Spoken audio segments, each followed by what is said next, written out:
Good morning. I am Dorothy Holmes, and I will be your worship associate this morning. I'm very happy to return to this role from which I took a sabbatical for a little while. Welcome to the Unitarian Universalist Church of Savannah. Our minister, Reverend Lisa Day, is our worship leader this morning. Our worship, religious education, and covenant group theme for November is the practice of repair. Here at the UU Church of Savannah, we are working to build a diverse, multicultural, and beloved community. We celebrate the presence and participation of people of all races, genders, sexual orientations, abilities, and ethnic and national origins. We warmly welcome you on YouTube and on site, whoever you know yourself to be, and wherever you are on your journey. If you're visiting with us this morning and you would like to introduce yourself, please rise or raise your hand, and one of our ushers, Tish, will bring you a microphone. As part of our commitment to accessibility, we use microphones whenever anyone speaks so that everyone in the sanctuary and watching on YouTube can hear. Are there any visitors on this side of the sanctuary? Going once, going twice? And how about on this side? Are there any visitors?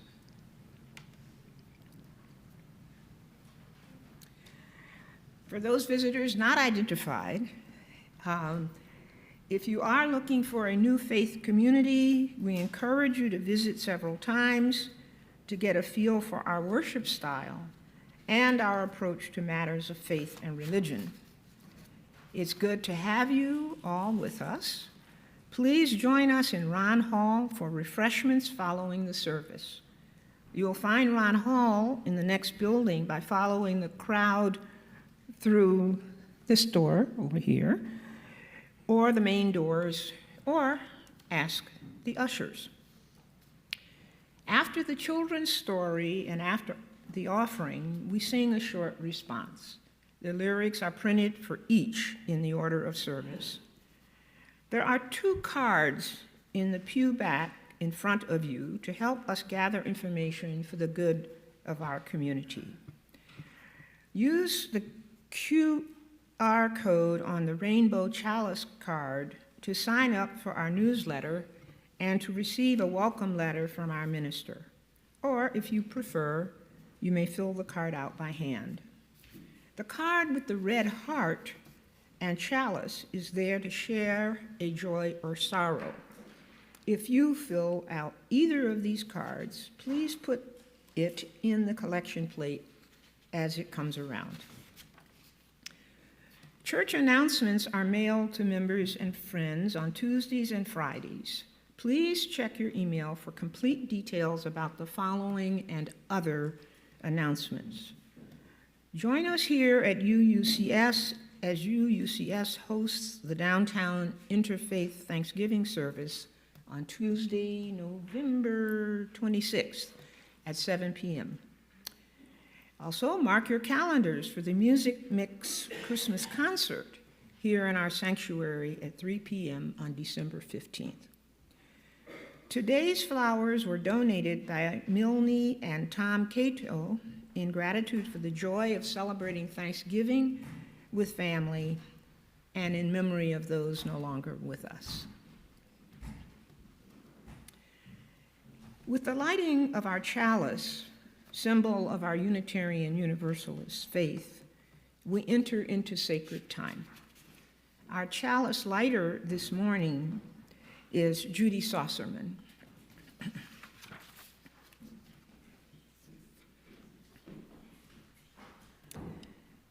Thank you, Judy. The chalice lighting words are taken from Rebecca Savage. This is the chalice of audacious hope. This chalice shines a light on our shared past, signaling our intention to listen deeply, reflect wisely, and move boldly towards our highest ideals.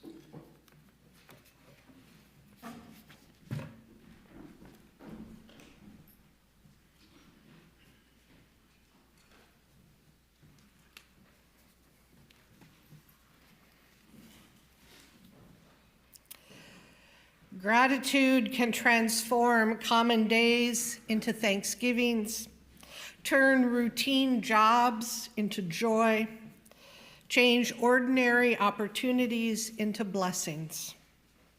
To this end, we set aside a season for practicing gratitude, reconditioning our gratitude muscles, honing our eyes of gratitude, tightening up our gratitude scales, polishing our phrases of gratitude, and watering the places in our hearts that send up shoots of gratitude, all to carry us through another year of the mundane made miraculous by gratitude flowing through us as our very breath. Let us worship together. Our opening hymn is on the insert to your order of service. Please rise in spirit or in body.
Time now for our story. Anyone who would like to see the pictures may come forward.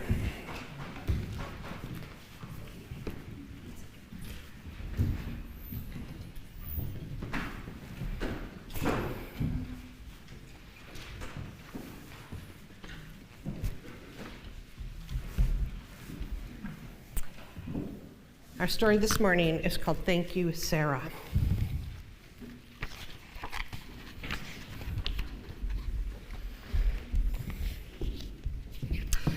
You think you know everything about Thanksgiving, don't you? How the Native Americans saved the Pilgrims from starving. How the Pilgrims held a big feast to celebrate and say thank you. Turkey, pumpkin pie, fish, corn, cranberries, the works. And you might think that we've had Thanksgiving ever since, but listen up, I have a news flash. We almost lost Thanksgiving. Didn't know that, did you? It's true. Way, way back when skirts were long and hats were tall, Thanksgiving was fading away. Sure, the folks up in New England celebrated it. They'd roast a turkey and invite the relatives when the harvest came in, but not in the South, not in the West, not even in the Middle Atlantic states. More and more people ignored the holiday. Thanksgiving was in trouble indeed. It needed a superhero. No, not that kind. Thanksgiving needed a real superhero, someone bold and brave and stubborn and smart. Thanksgiving needed Sarah Hale. Now I know what you're thinking. She doesn't look like a superhero. She looks like a dainty little lady. Never underestimate dainty little ladies. Sarah Hale was every inch a superhero. Not only did she fight for Thanksgiving, she fought for playgrounds for kids, schools for girls, and historical monuments for everyone. She argued against spanking, pie for breakfast, dull stories, corsets and bloomers and bustles, and very serious things like slavery. As if that weren't enough, she raised 5 children, wrote poetry, children's books, novels, and biographies, was the first female magazine editor in America, published great American authors like Henry Wadsworth Longfellow and Edgar Allan Poe, and she composed Mary Had a Little Lamb. How did she do all of these things? She was bold, brave, stubborn, and smart, and Sarah Hale had a secret weapon: a pen. When Sarah saw something she didn't like, she picked up her pen and wrote about it. She wrote letters, she wrote articles, she wrote and wrote and wrote until she persuaded people to make the world a better place. Nothing stopped Sarah. Sarah Hale loved Thanksgiving. She wanted the whole country to celebrate it on the same day. There used to be little different Thanksgivings all over. When folks started to ignore Thanksgiving, well, that just curdled her gravy. She picked up her pen. Sarah wrote letters, thousands of letters, asking politicians to make Thanksgiving a national holiday. She wrote magazine articles asking her readers for help. The women of America listened. They put down their babies, their hoes, their skillets, and their washing. They picked up their pens and wrote. When the letters arrived, politicians listened too.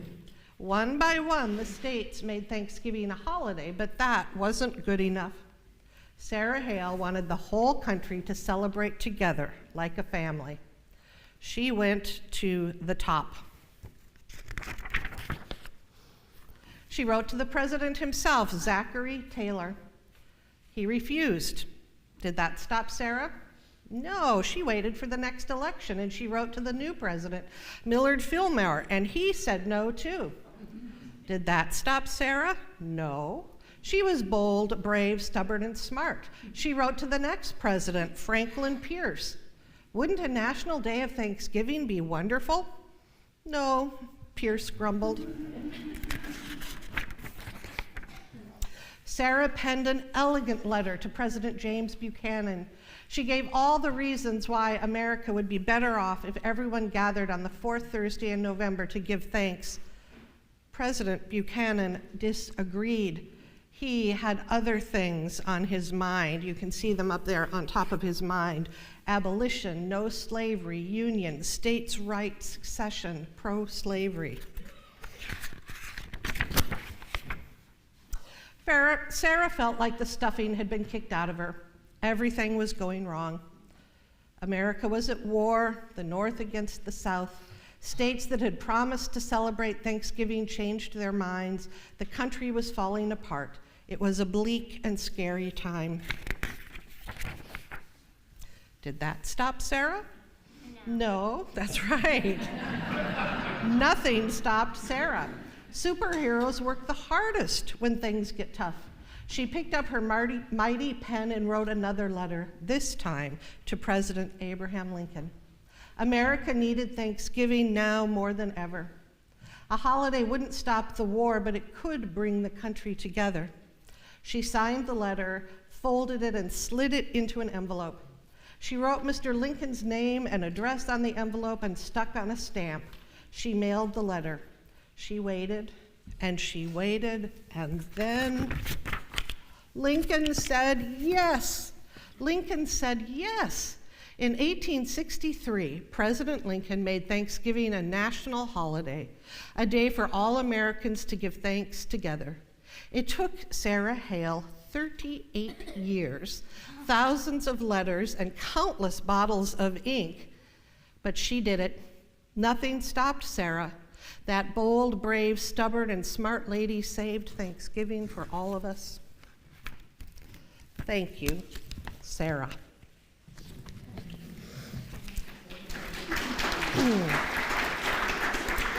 Thank you for being good listeners. You may go back and sit in your places.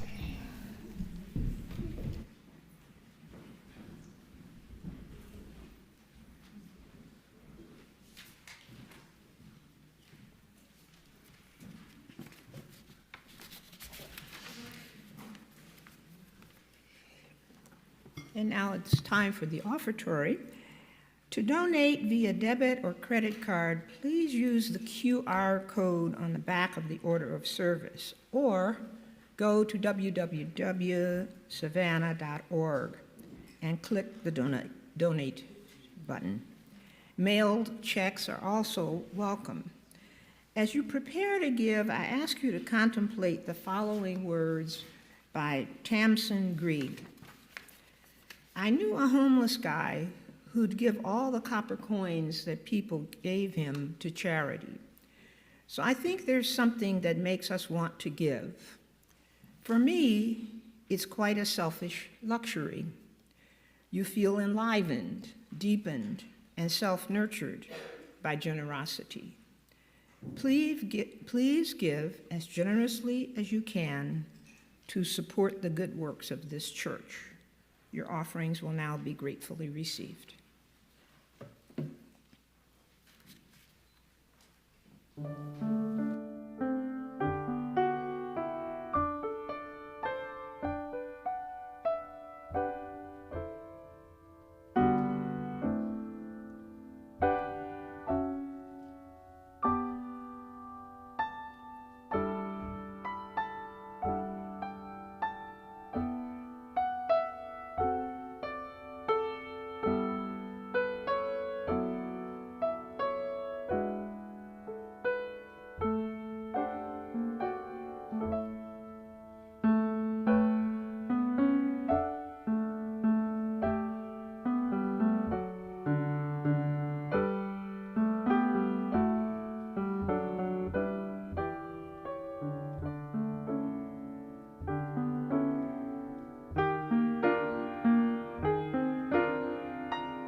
no joys or sorrows were presented for me in the offertory plate or from YouTube or my email. So let us hold all our joys and sorrows, spoken and unspoken, in our hearts as we join together in the responsive reading found in your order of service. Sorrow is everywhere. Yet joy is reborn. As we mourn together, So we celebrate together. And offer thanks. That we are not alone. So may it be, now and in all the days to come.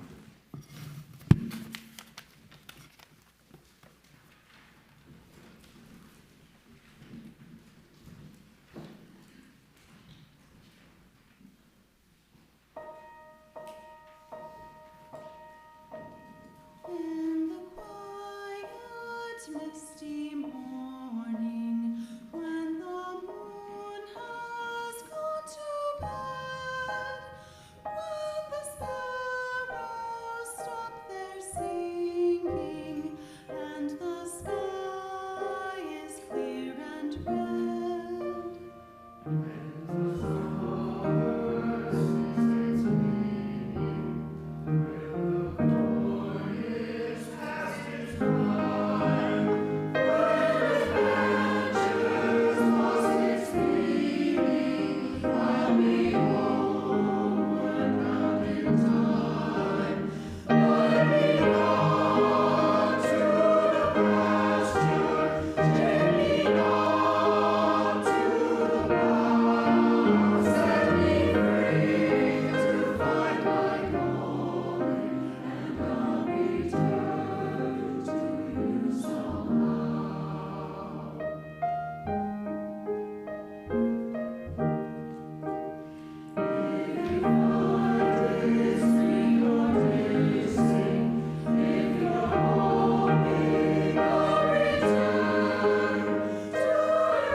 In the quiet, misty morning, when the moon has gone to bed, when the sparrows stop their singing.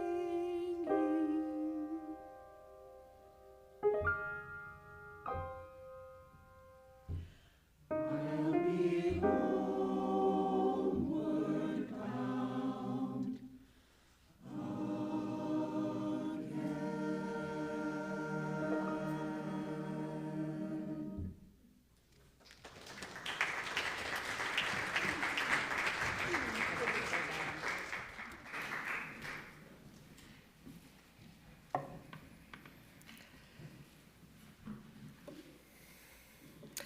Just a reminder for anyone who needs it, I'm going to say a few words now, and then we're going to have some silence. And in that silence is a good time to think about all the people you love or to think about the words I've just said. So let us enter into a spirit of meditation.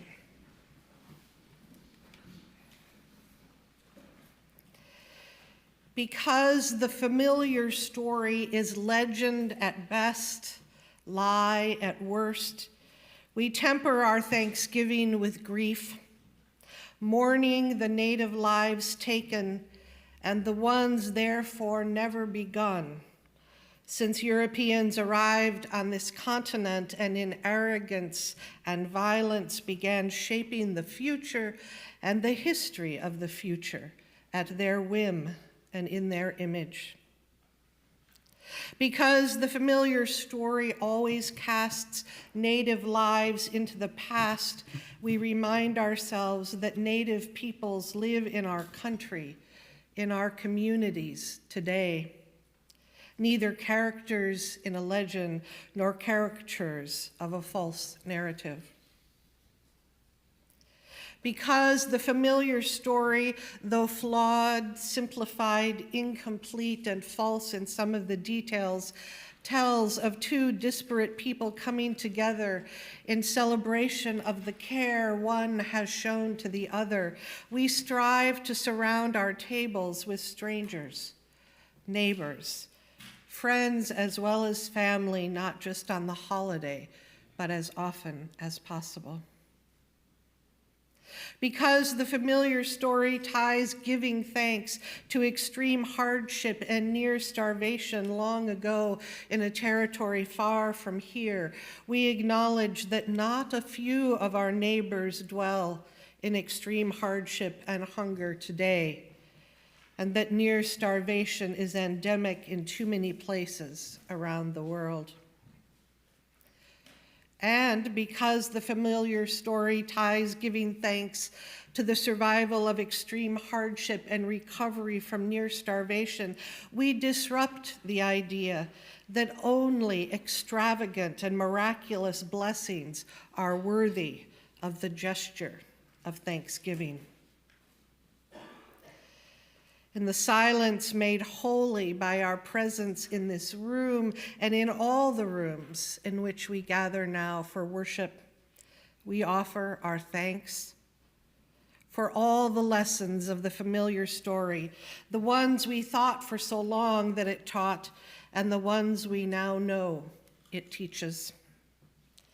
For all the blessings of our lives and our days, great and small, miraculous and mundane, not the least of which is this faith community, this faith tradition that calls us continually to seek fuller truth and humbly to love more generously.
Amen.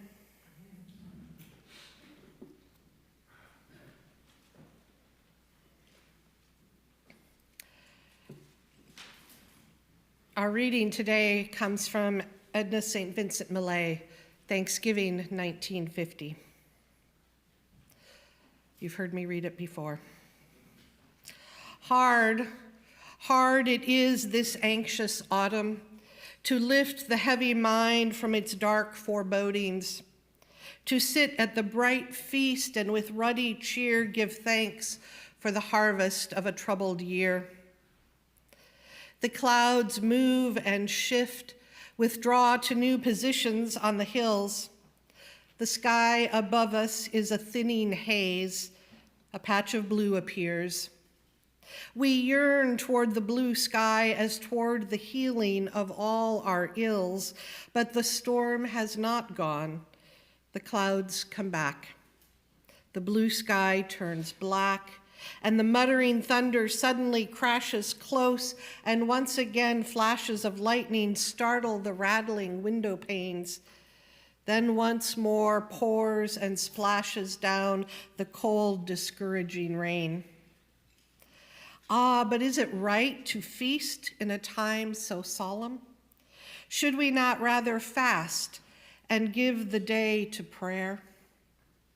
Prayer, yes, but fasting, no. We are a marching column, and how long the march may be and over what terrain we do not know, nor how much hardship and hunger, how much of pain we may be called upon to endure. And fortitude takes muscle and needs food. Never more dear than in a thoughtful hour like this are the faces about the table. Each stands out more sharply than before and is looked at with a longer glance.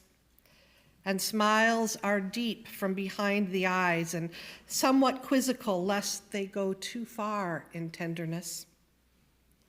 God bless the harvest of this haggard year.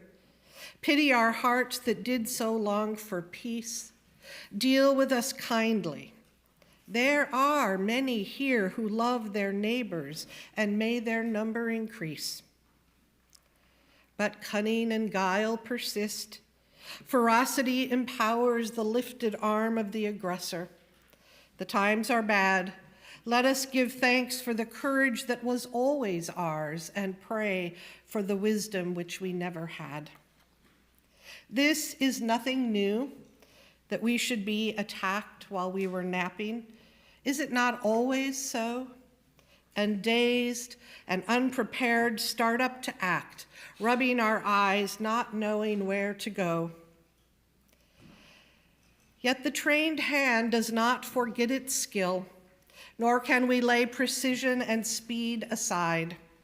Strength we have and courage, and a settling will, a timorous vigilance, but a brave pride. From the apprehensive present, from a future packed with unknown dangers, monstrous, terrible, and new, let us turn for comfort to this simple fact. We have been in trouble before, and we came through. Here ends the reading. Will you rise, please, in body or spirit for hymn number 67 in the gray hymnal? We sing now together.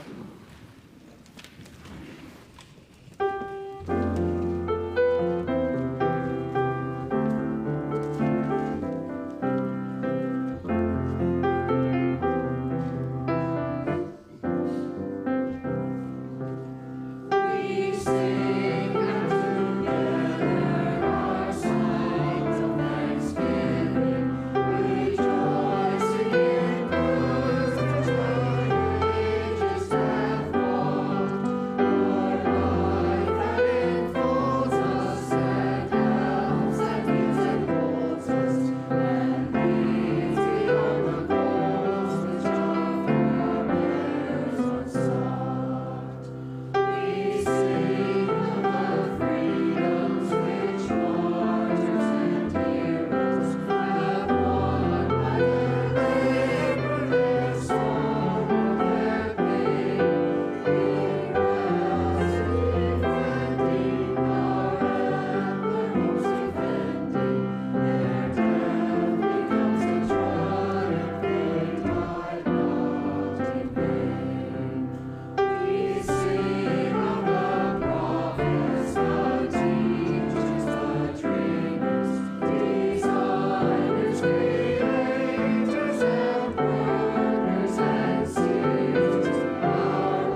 We sing of community now in the making. So instead of a sermon this morning, we're going to make community. And we're going to move around the room. So first I'm going to tell you where you need to go, and then when you get there, I will give you your next set of instructions. But you all need to know the month you were born in. Does everybody know what month they were born in? Okay, good. If you were born in January or February, please gather near Claudia in the center aisle.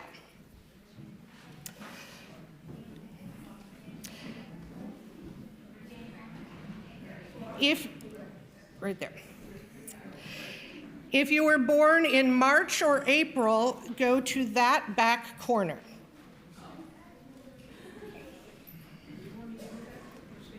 No, you go ahead. I'll need you up here at the end of the activity, but. If you were born in May or June, you can go to this other back corner. If you were born in July or August, the choir loft is your meeting spot. Yeah. In September or October, this front pew over here by David. And November or December in the story corner.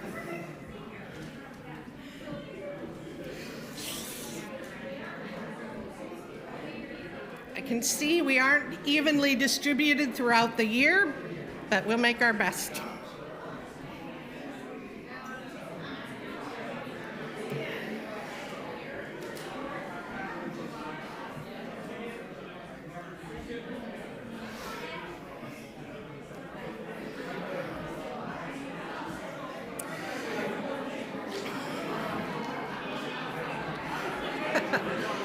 Okay, hello, which month?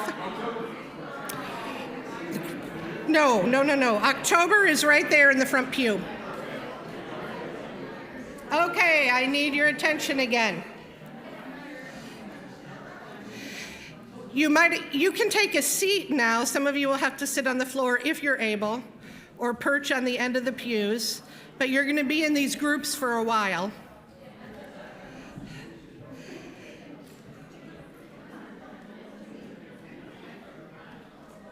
Yeah, great. Just make yourselves as comfortable as you can. Okay. So what we're going to do now is, in just a minute, I'm going to ask each group to send somebody up to gather some things. But when you get them back, there's a tray of little objects. And everybody will choose 2 or 3 of those objects that represent something they're thankful for. And then you'll put them in the empty cornucopia that will also be brought to your group, and tell the group, why did you pick this little mailbox or that acorn? What are you thankful for? And we'll fill our cornucopias. And then listen for some common themes, because when we're done, when we've all put our blessings into our cornucopias, one representative from each group will return the cornucopia to the front and tell us what their common themes were, so we can hear our gratitude. And I have all those instructions written on a sheet of paper. And David and Megan and I will wander through for any additional assistance we can provide. So if each group will send someone up to get your cornucopia and your tray of objects.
Okay.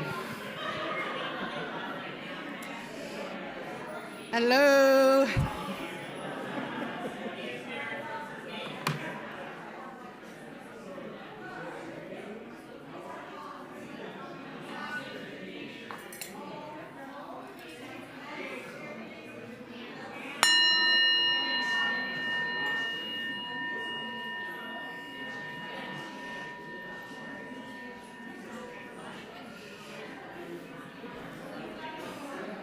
Hello.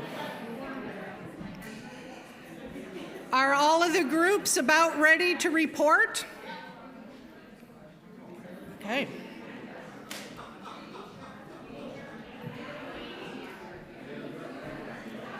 Oh, so you can call them up. Call up the representatives, one representative from each group, and then when they say what they're thankful for, then you lead them in the lead. In this. Yeah. I should say to them, when each one comes up, I say for these blessings, and then No, first they say what their theme is, and then I say for these blessings. okay, the congregation. Okay, are all the groups ready? I'll start right in the back corner. You ready? Come up.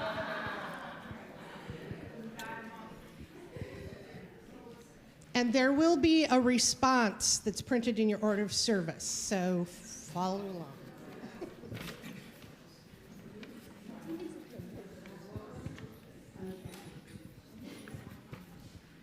And our commonalities were work, people, nature, and music.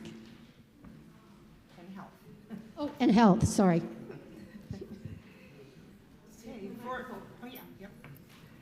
For these blessings, For these blessings, we give thanks. thank you. Okay, now let's see, where are the other, who wants to come next? Just go back here. So, family and activities we do with family, pets, and food. We have lots of food lovers, and love were our themes. For these blessings, we give thanks. So put it up here.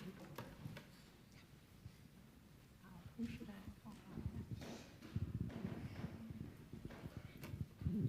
We were November, December birthdays, and our commonalities, I might need some help from my group, but I know we loved animals, we loved family and community gatherings and togetherness. We loved gifts, Christmas or otherwise, and there's one more that I'm forgetting.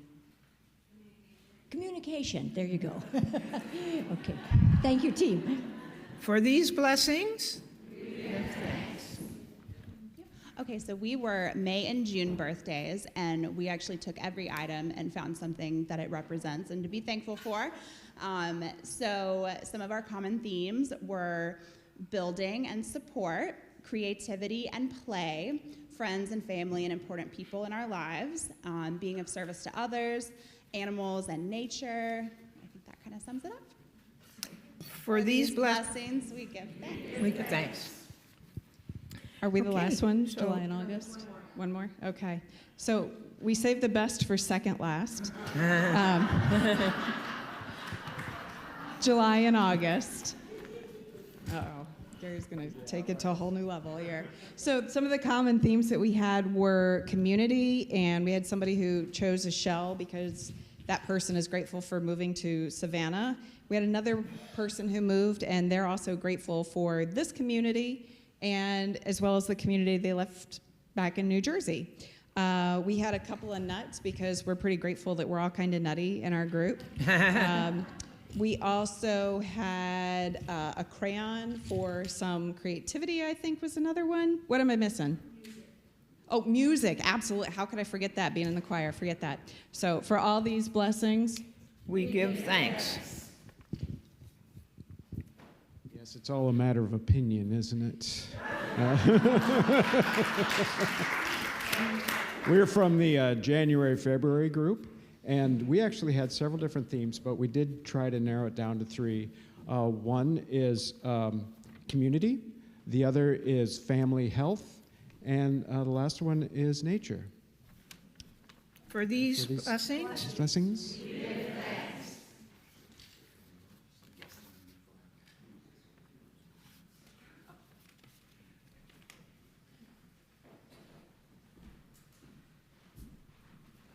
So try to locate a hymnal somewhere near where you're sitting. We're not going to take the time to all go back to our spots. But thank you for this activity. Thank you if you stayed with us on YouTube. If you want to email me your blessings this week, we'll put a cornucopia up on Facebook.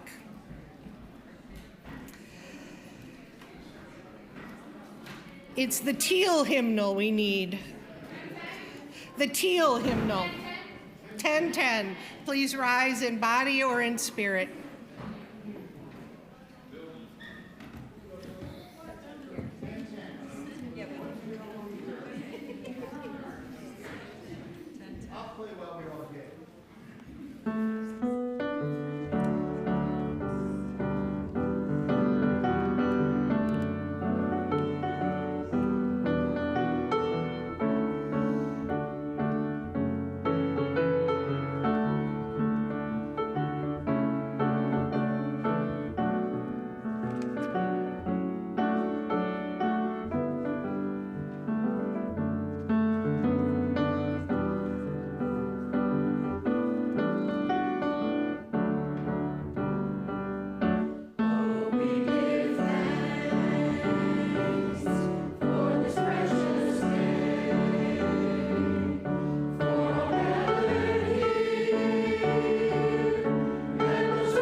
Go forth in thanksgiving, if not on your lips, then in your heart. If not in your words, then in your actions.